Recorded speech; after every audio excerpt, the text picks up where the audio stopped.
Hello students, welcome to online Shala. तो आज के इस वीडियो में हम देखेंगे एप्रिसिएशन राइटिंग। तो ये जो एप्रिसिएशन राइटिंग है ये आपके बोर्ड एग्जाम के इंग्लिश के पेपर में 4 मार्क्स का आता है और ये बहुत ही ज्यादा इंपॉर्टेंट है और बहुत ही इजी है इसमें मार्क्स स्कोर करना। तो यहाँ पे मैं आपको सिंपली बताऊंगा कि आपको किस तरह से क्या क्या रूल्स फॉलो करने हैं इसको लिखने के लिए। आप इसको फॉलो करके बहुत ही आसानी से 4 मार्क्स स्कोर कर सकते हैं। ओके, तो हम लोग देखते हैं यहाँ पे क्या क्या करना है आपको। और मैं आपको पूरे पोयम जितने भी आपके इंग्लिश के टेक्स्ट बुक में जितने भी पोयम है उसका एप्रिसिएशन राइटिंग लिखा हुआ ऑलरेडी मेरे पास है, उसका पीडीएफ मैं आपको दे दूंगा। वो आपको हमारे टेलीग्राम ग्रुप में मिल जाएगा। उसके लिए आपको क्या करना है, इस वीडियो के डिस्क्रिप्शन में आपको लिंक मिल जाएगा टेलीग्राम चैनल का, उसको जाके आपको ज्वाइन करना है। वहां पे आपको पूरे आपके इंग्लिश के टेक्स्ट बुक में जितने भी पोयम्स हैं सबका एप्रिसिएशन राइटिंग ऑलरेडी लिखा हुआ मिल जाएगा। उसको बस आपको सिंपली पढ़ लेना है, थोड़ा प्रिपेयर कर लेना है अच्छे से, और फिर आपको बस एग्जाम में जाना है और वहां पे लिख देना। आपको 4 मार्क्स आसानी से मिल जाएगा। तो बस मैं यहाँ पे आपको एक्सप्लेन करता हूँ कि आपको किस तरह से लिखना है एप्रिसिएशन राइटिंग। तो ये आपका सबसे फर्स्ट पोयम है मनी। तो यहाँ पे आपको क्या ध्यान रखना है, आपको सबसे पहले एप्रिसिएशन राइटिंग में सबसे पहले पोयम का टाइटल और पोएट का नाम क्या है वो उसका ध्यान देना है आपको। टाइटल और पोयम किस बेस पे लिखी है, किसके बारे में लिखा गया है, अबाउट पोयम। तो इन चीजों पे आपको ध्यान रखना है और वो सबसे पहले आपको लिखना है फर्स्ट पैराग्राफ में। ओके, तो यहाँ पे जो मनी पोयम है, मनी, उसका है टाइटल मनी। ओके, उसके बाद क्या है, a reflective poem, Welsh poet William Henry Davies. उसके बाद आपको देखना है कि थीम क्या है पोयम की, पोयम किस किस चीज के बारे में लिखी गई है, what is the theme of the poem. ये आपको उसी पैराग्राफ में आपको साथ में लिखना है सेकेंड लाइन में। यहाँ पे क्या है, थीम ऑफ द पोयम, यहाँ पे पोएट ने किस किस चीजों के बारे में बात की है, money and personal happiness. And second is meaning of real happiness, what is the meaning of real happiness. यहाँ पे पोएट ने पैसे और हैप्पीनेस को कंपेयर किया गया है और उसके बाद रियल हैप्पीनेस का मतलब क्या होता है वो इस पोयम में बताया है। तो ये क्या हो गया, थीम ऑफ द पोयम। उसके बाद आपको क्या देखना है, पोएटिक स्टाइल। यहाँ पे पोएटिक स्टाइल में क्या होता है कि आपको देखना होता है कि कुछ अलग तरीके से अगर कोई स्ट्रॉन्ग फीलिंग है, यहाँ पे आप देख सकते हो जैसे कोई स्ट्रॉन्ग फीलिंग्स को एक्सप्रेस करने के लिए यहाँ पे एक्सक्लेमेशन का यूज किया है पोएट ने। और यहाँ पे 5 स्टैंजास हैं, तो ये सब क्या हो गए आपके पोएटिक स्टाइल हो गए। कितने स्टैंजास हैं, कोई यूनिक वर्ड है क्या, और कोई स्किलफुल इमेजरी, यहाँ पे आप जैसे कोई सिंबल अलग से यूज किया गया है क्या। तो ये सब चीजें किस में आती है, पोएटिक स्टाइल में आती है। इसका आपको हाफ मार्क्स मिलता है अगर आप लिखेंगे तो इसको। उसके बाद आपको देखना है कि language and poetic devices. Language और पोएटिक डिवाइसेस में क्या क्या आते हैं, यहाँ पे आप देख सकते हो effective use of first person. यहाँ पे जो पोएट है वो खुद ही अपने आप को एज अ फर्स्ट पर्सन बोल के ये पूरा पोयम लिखे हैं। ओके, तो यहाँ पे effective use of first person is the, ये कहां पे आएगा, लैंग्वेज एंड पोएटिक डिवाइस में आएगा ये पार्ट। तो उसके बाद क्या है, simple and narrative, use of alliteration, antithesis, metonymy and simile.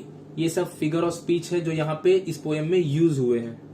Okay, तो ये फिगर ऑफ स्पीच आपको किस में लिखना है, पोएटिक डिवाइस में आपको फिगर ऑफ स्पीच लिखना है।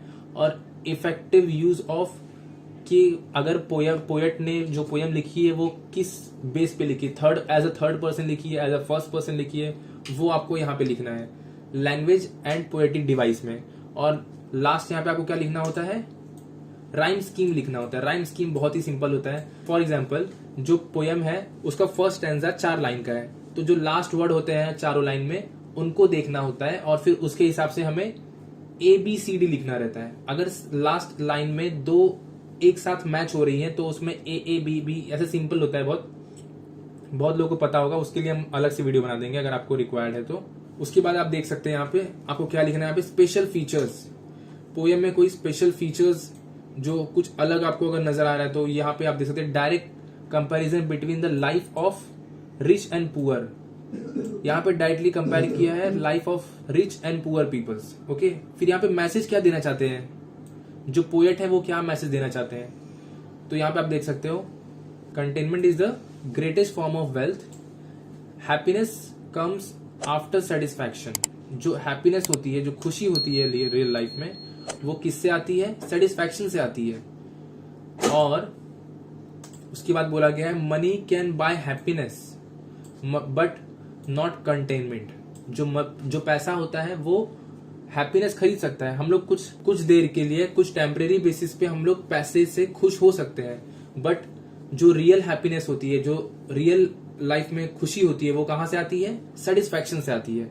तो वो यहाँ पे इस पोएम में क्या है? ये एक मैसेज है जो हमें पोएट देना चाहते हैं। तो ये एक अलग से जो हमारा लास्ट पैराग्राफ होगा वो इसमें आएगा। उसमें आपको ये सब लिखना है कि ये पोएम का क्या मॉरल है, मॉरल ऑफ द पोएम क्या है, वो आपको यहाँ पे लिखना है। उसके बाद होता है ओपिनियन। आपका क्या ओपिनियन है? यहाँ पे आपको मिलेगा 1 मार्क्स। आपका क्या ओपिनियन है ये लिखना है। यहाँ पे क्या ओपिनियन दी जा रही है? Real wealth can be measured not by what you have but by what you are. तो जो रियल वेल्थ होती है वो किससे मेजर की जाती है? By not what you have. जो आपके पास है वो आपकी रियल वेल्थ नहीं है। एक्चुअल में आपकी रियल वेल्थ क्या है? आपकी एबिलिटीज, आपकी स्किल्स। आप कितने स्किलफुल हो, कितने स्मार्ट हो, कितने इंटेलिजेंट हो, आपने अपने ऊपर कितना वर्क किया है, वो आपकी रियल वेल्थ है। तो ये क्या है? ओपिनियन है। ओपिनियन का 1 मार्क्स होता है और ये बाकी सबके हाफ मार्क्स होते हैं।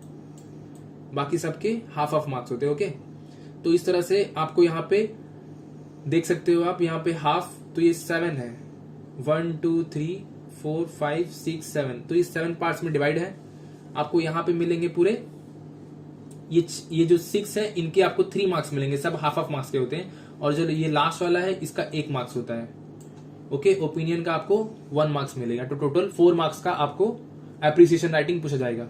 मैंने यहाँ पे ऑलरेडी आप देख सकते हो, अगर आपको स्क्रीनशॉट लेना तो आप ले लो एक एक करके। सेकंड पोएम है आपकी ये। उसके बाद फिर ये है, दिस इज थर्ड वन। उसके बाद फादर रिटर्निंग होम, ये आप देख सकते हो, इसका भी स्क्रीनशॉट ले लो। उसके बाद ये लास्ट, इसके बाद फिर ये लास्ट वाली पोएम। तो आई होप आपने स्क्रीनशॉट ले लिया होगा। जिसने नहीं लिया वो हमारा टेलीग्राम ग्रुप ज्वाइन कर सकते हैं, वहां से आपको इसका पीडीएफ मिल जाएगा। तो आई होप आपको ये समझ में आ गया होगा, और हमने ऑलरेडी लिख के दिया है तो आपको बहुत आसानी से आप इसको पढ़ के पेपर में जाके लिख दो, आपको मार्क्स मिल जाएंगे इजीली। 4 आउट ऑफ 4 मार्क्स मिल जाएंगे।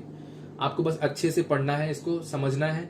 और पोएम में क्या, ये कुछ चीजें आपको ध्यान रखनी है। पोएम में देख के जाना है कि ये पोएम में कहाँ पे कौन सा फिगर ऑफ स्पीच यूज हो रहा है और कहाँ पे राइम स्कीम यूज हो रहा है, वो चीजों पे आपको ध्यान देना है और उस तरह से आपको प्रॉपरली लिखना है, कहीं पे भी मिस्टेक नहीं करनी है। तो बस इस वीडियो में इतना ही। अगर आपके कोई भी फ्रेंड्स हैं जो बोर्ड एग्जाम के लिए अपियर कर रहे हैं तो उनको भी आप ये वीडियो जरूर शेयर करना।